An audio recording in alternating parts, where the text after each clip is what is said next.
Olá, pessoal, tudo bem? E aí, curtindo a quarentena? Bom, como prometido, estou trazendo para vocês a explicação dos exercícios do trabalho de gramática e do trabalho de literatura.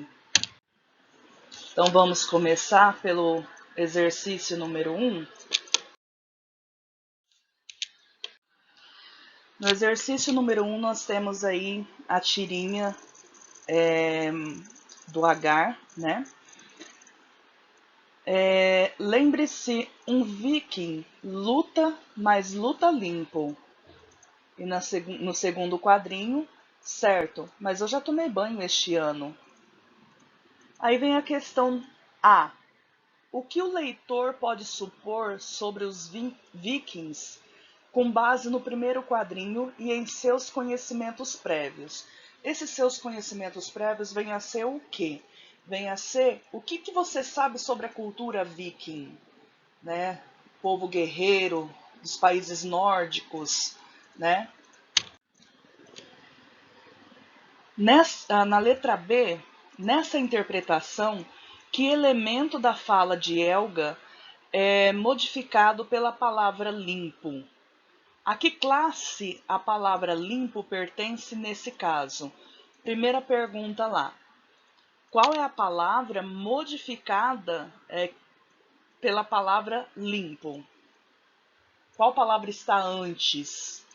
Luta. Luta vem do verbo lutar. O que vem depois de um verbo é um advérbio, né? Então, a palavra limpo está modificando o verbo lutar, e no caso, a classe de palavras a qual ele pertence é o advérbio. Na letra C, com base na fala de Agar e nos elementos não verbais, ou seja, nas imagens do segundo quadrinho, o que significa a palavra limpo? Então, o que significa a palavra limpo aqui no segundo quadrinho? Aí na letra D, nessa nova interpretação, que palavra é modificada pelo termo limpo? A que classe limpo pertence nesse caso? Ou seja, a que classe de palavras? É substantivo, adjetivo, pronome? É isso que está perguntando na letra D. O exercício 2. Leia o texto a seguir de uma reportagem, trecho a seguir de uma reportagem. Democracia, do espaço grego ao não espaço. As formas de participação popular na era da internet.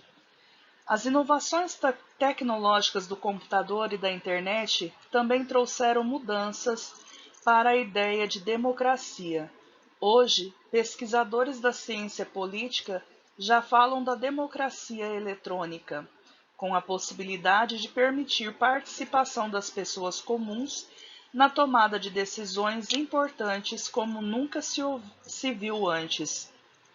A definição clássica diz que democracia é o governo do povo, pelo povo, para o povo, mas, na verdade, ela nada mais é do que um sistema político no qual se estabelece competição eleitoral, através da qual os eleitores escolhem os seus governantes. Para isso é necessário uma série de pré-requisitos, entre eles a liberdade de expressão e de associação, o próprio ato da votação e o respeito às minorias e, portanto, à oposição, explica Fernando Azevedo, coordenador do programa de pós-graduação em Ciência Política da UFSCar. Na era da internet, a ideia de governo pelo povo para o povo pode ganhar força com o incremento do conceito de democracia, a partir das oportunidades oferecidas pelo universo digital, como marca do surgimento da expressão democracia eletrônica. Hoje é possível experimentar as práticas democráticas de uma forma diferenciada e algumas vezes mais consistentes. Aí nós temos lá a questão A. De acordo com o texto, O que se deve entender por o não espaço citado no título? Então, está perguntando aí o que significa o não espaço dentro do título. Então, tem o espaço da democracia, o espaço grego, né, que fala do início do conceito de política, né, na sociedade grega. Como era essa política no espaço grego, né? E a questão do não espaço. O que é esse não espaço na nossa sociedade hoje? Aí na letra B, por que o título cita o espaço grego? Né? Por que o espaço grego é citado lá no título? Na letra C, por que é possível afirmar que a ideia do governo pelo povo para o povo ganha força na era da internet? Por que hoje é possível fazer essa afirmação? Na letra D, em O Governo do Povo, pelo Povo, para o Povo, os sintagmas o governo e o povo são articulados por meio de 3 palavras. Quais? E a que classe de palavras essas palavrinhas que estão ali articulando os sintagmas nominais pertence? A que classe de palavras? Sintagma é o trecho da palavra. Quando eu digo o povo, eu tenho um artigo e um substantivo. O governo, um artigo e um substantivo. Então, são 2 sintagmas nominais. Só que tem ali, no meio delas, uma palavrinha que está sendo usada, né? Que está sendo usada para ligar, para dar essa liga. Qual que é essa palavrinha? A que classe de palavras ela pertence? Leia as orações a seguir. Fala-se hoje em democracia eletrônica. E a oração 2, os avanços tecnológicos na internet influenciaram algumas práticas democráticas. Questão número 1. Reescreva esses enunciados em seu caderno, empregando uma palavra que os conecte de modo que a segunda oração seja uma explicação sobre o que se fala na primeira. Então, você vai juntar a primeira e a segunda oração em uma oração só, de modo que a segunda oração é uma explicação do que está se falando na primeira. Isso na 1. Na 2. A que classe de palavras pertence o termo que você acrescentou? Então, para unir essas 2 orações, a oração 1 e a oração 2, você vai ter que usar um termo ali de ligação, que vai ligar uma oração na outra, né? Então, a que classe de palavras esse termo que você usou pertence?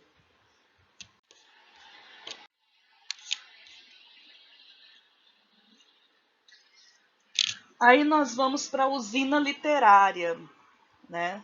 Leia o poema de Afonso Romano de Santana e responda as questões. A pesca. O anil, o anzol, o azul, o silêncio, o tempo, o peixe, a agulha vertical mergulha.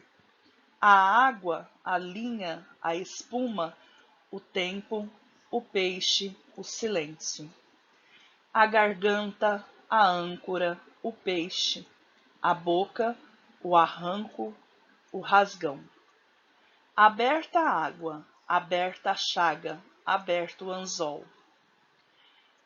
Aquelíneo ágil claro, estabanado, o peixe, a areia, o sol. 1. No poema A Pesca, a sequência dos versos procura reproduzir as ações envolvidas no ato da pesca. No entanto, há apenas um verbo empregado. Identifique-o. Então, é para você identificar qual o verbo que está sendo utilizado no poema. Se tem um verbo só, no entanto, o poema inteiro expressa ações. Na questão número 2, que classes de palavras predominam no poema? E que efeito se obtém com esse predomínio? Quais são as classes de palavras que estão predominando aqui no poema? Artigo, substantivo, pronomes, adjetivo. Quais são essas classes de palavras predominantes? A gente sabe lá pela questão número 1 que só tem um verbo. E quais classes de palavra pertencem às outras palavras do poema? E qual o efeito que se obtém com esse predomínio, com o predomínio dessa classe de palavras? Na 3. Aqui na 3, cada estrofe ou conjunto de estrofes representa um momento da pescaria. Identifique-os. Quais são os momentos da pescaria representados no poema? Na 4. A penúltima estrofe é formada por adjetivos. Identifique quais deles remetem à ideia de movimento e explique a importância desse traço para o poema. Então, é para você identificar aqui quais adjetivos utilizados nessa penúltima estrofe, lá, aquilíneo, ágil claro, estabanado. Quais desses adjetivos identifica a ideia de movimento e explica a importância desse traço para o poema? Na 5. A palavra aquilíneo não faz parte do léxico português, ou seja, não faz parte das palavras da língua portuguesa. Em comparação com longilíneo, que é de forma longa e fina, que significado é possível atribuir a ela? Ou seja, aquilíneo é uma palavra inventada, não faz parte do léxico da língua portuguesa. Em comparação com longilíneo, né, qual significado a gente pode dar a essa palavra?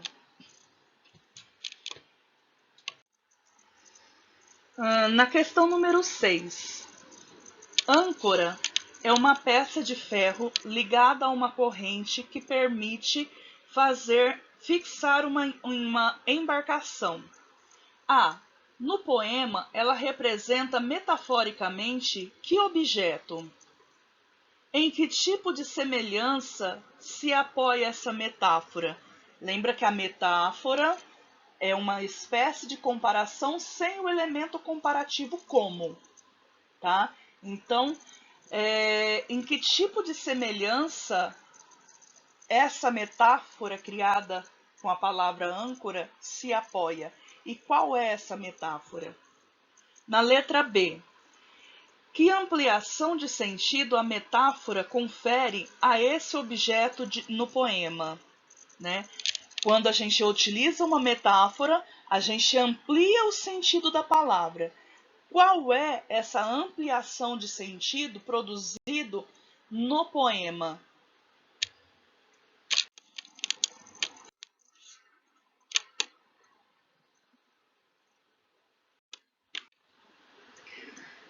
Agora a gente vai lá para o exercício 6, né, da página 195. Leia agora o poema a seguir. Poética. Conciso, conciso. Prolixo, prolixo. Esse poema é do José Paulo Paes, né? Na letra A, o que significa dizer que um texto ou um indivíduo é conciso? E prolixo? Qual a diferença entre conciso e prolixo? Né? Se eu falo que um texto é conciso, se eu falo que um texto é prolixo, né? Qual a diferença e o que significa dizer que um texto é conciso ou que um texto é prolixo? Na letra B, que julgamento o eu lírico faz de cada um desses indivíduos? Ou seja, como que o eu lírico, o eu do poema, julga alguém que é conciso e alguém que é prolixo? Na letra C, a construção do poema confirma a preferência do eu lírico por determinado tipo de linguagem. Explique. Ou seja, na construção do poema, a gente sabe que o poeta prefere um texto conciso ou um texto prolixo, né? Para você explicar por que a gente sabe que o poeta escolheu esse tipo de texto, conciso ou prolixo. É para você explicar na sua resposta.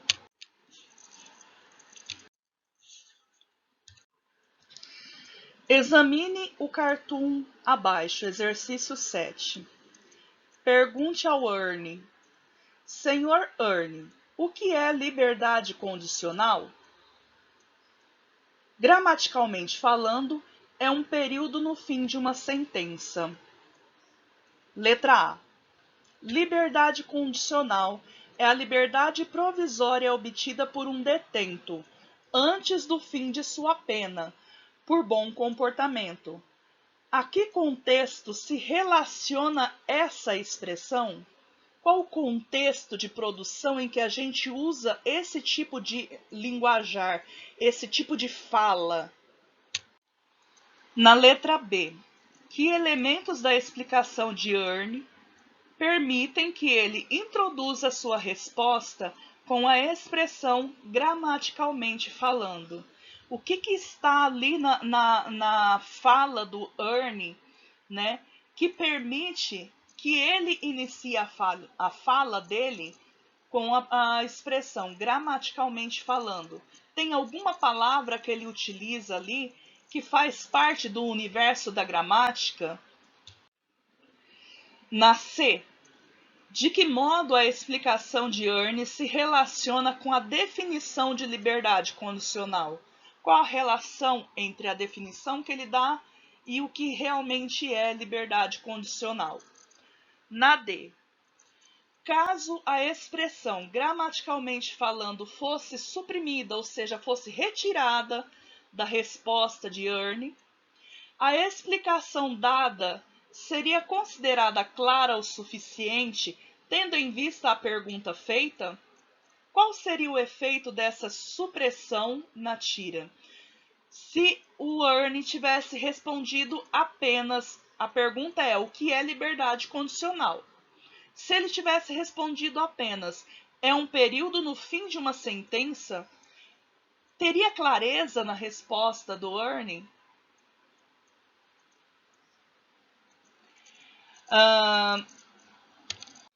E qual seria o efeito dessa supressão? Ou seja, a partir do momento que você tira gramaticalmente falando, qual é o efeito na frase? Dá sentido? Não dá? Né? Qual efeito é provocado?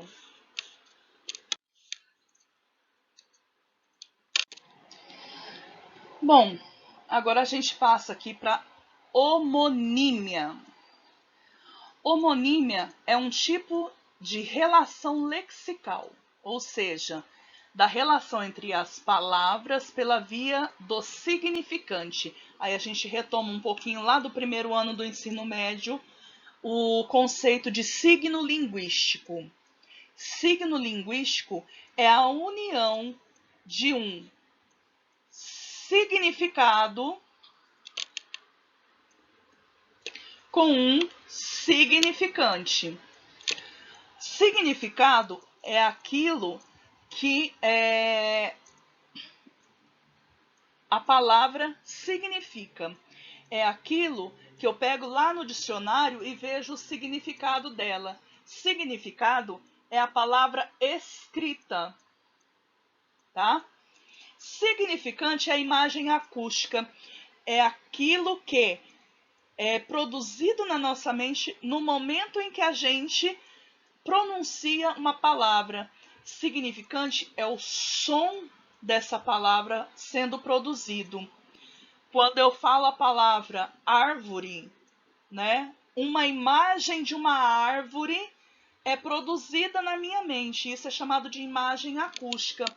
E geralmente essa árvore, né, é aquela árvore que a gente desenha lá no prezinho. Por quê? Porque foi a primeira vez que a gente uniu a palavra com a imagem e isso ficou gravada na nossa mente, tá? Então, signo linguístico é a união do significado com o significante. Aqui está dizendo o seguinte, que homonímia é um tipo de relação lexical, ou seja, da relação entre palavras pela via do significante. Pela via do significante aqui, ó, pela via da imagem acústica. Trata-se de palavras com o mesmo significante e ou mesma representação gráfica, mas com significados distintos. Os homônimos perfeitos têm significantes e representação gráficas idênticas. Os homônimos homófonos também partilham um mesmo significante, mas têm representação gráfica distintas. Os homônimos homógrafos representam a representação gráfica idêntica, mas alguma diferença sonora. Na produção de textos escritos é necessário dedicar atenção especial à grafia dos homônimos homófonos, já que, além da clareza, também está em jogo o respeito à convenção ortográfica da língua portuguesa. O que é tudo isso, meu Deus do céu? O que significa isso? Aquelas palavras que a escrita é parecida, a fala, a forma como você pronuncia é parecido, porém, a forma, o que significa ela, o significado, né, é diferente. Então, você escreve, né, por isso que é essencial que a gente preste atenção na grafia das palavras, na acentuação das palavras, porque muitas palavras têm a escrita parecida, o significante parecido, mas o significado totalmente diferente, né? Então é preciso que se preste atenção na ortografia.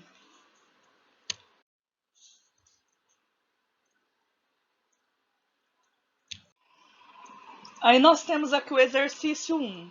Qual é o significado de cada palavra em destaque nas frases a seguir? Na letra A frase número 1. No dia da competição, os jogadores acordaram muito cedo. Na 2. Eu nunca cedo às chantagens. Desculpa. Eu nunca cedo às chantagens. Tá? Então, qual a diferença entre cedo na 1 e cedo na 2? Né? São classes gramaticais diferentes. Na B, crianças são muito ativas. Na 2, o médico anunciou que o paciente estava são e salvo. Então, também a palavra são na 1 e na 2 pertencem a classes gramaticais totalmente diferentes. O que significa cada uma dessas palavras dentro das frases colocadas aqui. No exercício número 2, leia em voz alta os enunciados a seguir. Enunciado 1. Estimulados por boas campanhas de marketing, os eleitores muitas vezes acabam por eleger políticos não somente desonestos, mas também incipientes, isto é, insensatos e ignorantes. 2. No Brasil, os estudos sobre direito eletrônico são muito incipientes. A reflexão sobre o tema é muito recente. Na letra A, quais são as diferenças e as semelhanças entre as palavras destacadas? Explique. Nessa questão, gente, você pode pegar o dicionário, ver o que significa incipiente com S, ver o que significa incipiente com C. Pega o dicionário, mas eu não tenho dicionário. Vai lá no Aulete Digital, coloca lá no Google. Aulete Digital é o dicionário online. E é um bom dicionário online. Tá? Então você vai falar quais são as diferenças e as semelhanças entre uma e outra. No caso aqui, diferenças e semelhanças, está pedindo para olhar para a escrita, né? Como que uma palavra é escrita e como que a outra palavra é escrita. Na B, essas diferenças e semelhanças se manifestam em que níveis da escrita? Em que níveis de descrição da língua? Nível fonético, nível semântico, nível pragmático. Lembra lá dos níveis da língua, né? Então, voltar a matéria lá em níveis da língua para poder dar uma olhada em que nível se manifesta essas diferenças e semelhanças.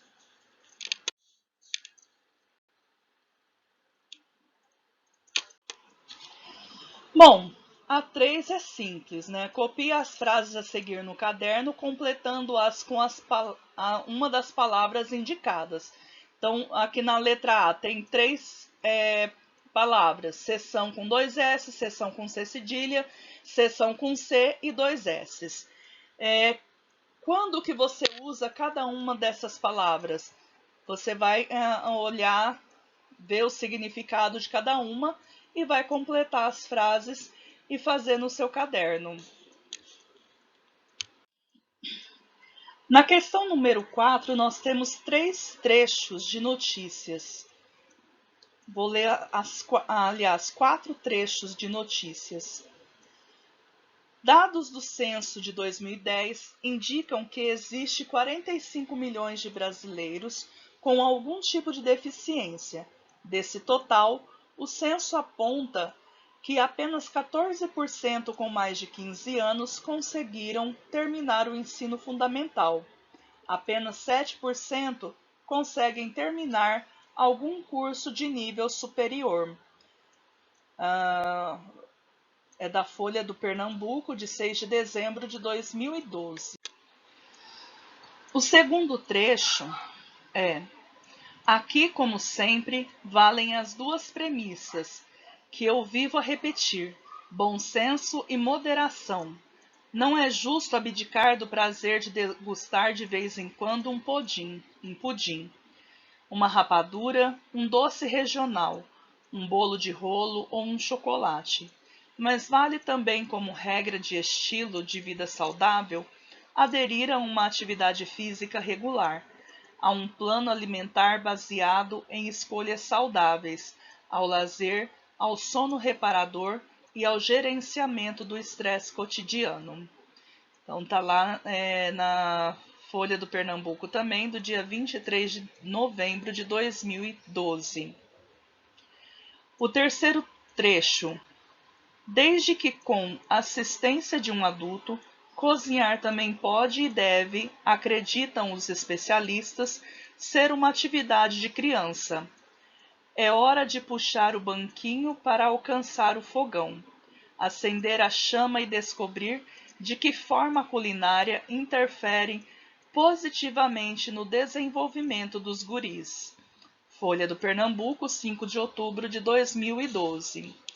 E o quarto trecho: Atlético Paranaense, que enfrentará o Paraná, e o Vitória, que joga com o Ceará, precisam de um empate para assegurar o acesso à Série A.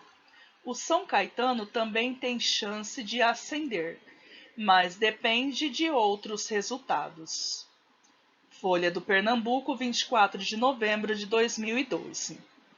Aí nós temos a questão A.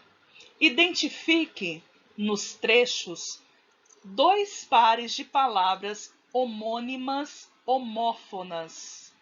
Então, você vai olhar nos 4 trechos de texto e vai identificar 2 pares de homônimos homófonas.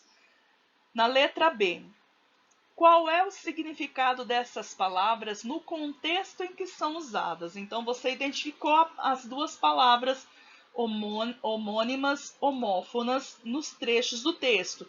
No texto, qual o significado delas? Na 5, leia a manchete. Concerto para o concerto. 54 artistas fazem show no teatro Oficina para levantar dinheiro para a reforma da cultuada Casa de Francisca. Revista Brasileiros, do dia 3 de janeiro de 2013. As palavras concerto com C e concerto com S poderiam estar em posição invertida no título? Explique. Então, as 2 palavras que têm significados diferentes, porém se pronuncia de forma parecida ou de forma igual, né? Elas poderiam estar invertidas no texto? Mudaria o sentido do texto? Para você explicar. Na 6, leia em voz alta as frases a seguir. Colher ervas no campo na Sexta-feira Santa é uma tradição do Rio Grande do Sul. Na 2, o costume de escrever versos de amor em uma colher de pau é uma antiga tradição de Vila do Conde, cidade de Portugal. Quais as diferenças e semelhanças entre as palavras destacadas nesse trecho? Explique. Então lá, colher e colher. Quais as diferenças e semelhanças? Tá? Aí depois que terminar o exercício 6, anote no seu caderno o que esse trecho aí do que é para anotar aí, ó. Palavras homônimas apresentam a mesma sequência de fonemas e a mesma acentuação tônica, embora tenham significados diferentes em razão de sua origem distintas. Os homônimos homófonos que têm a mesma pronúncia, mas grafia diferente, são os que causam dúvida ao falante no momento da escrita, uma vez que as 2 formas lhe são conhecidas e estão em sua memória ortográfica. Em caso de dúvida, deve-se sempre consultar um dicionário. Então, o dicionário é o melhor amigo para quem tem dúvida sobre palavras homônimas e homófonas.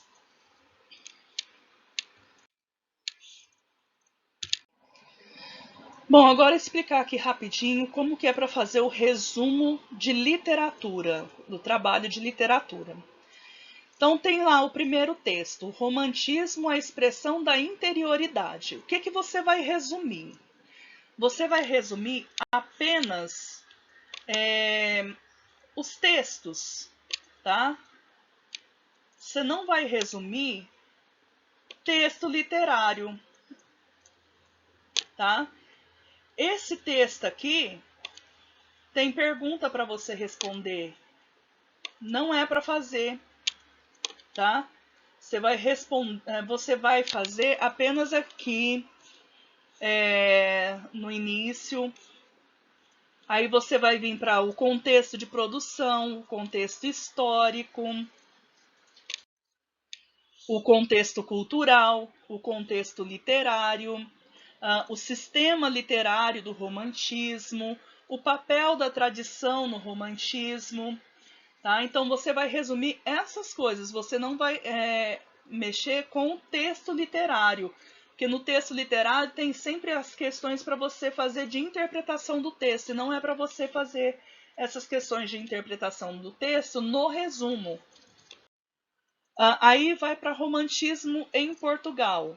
O que você vai fazer? Vai fazer aqui, ó, o contexto de produção em Portugal, o contexto político retratado na literatura em Portugal, tendências românticas em Portugal. Almeida Garré, o símbolo da tradição. Aí aqui no meio, aqui, ó, o poema, não precisa fazer.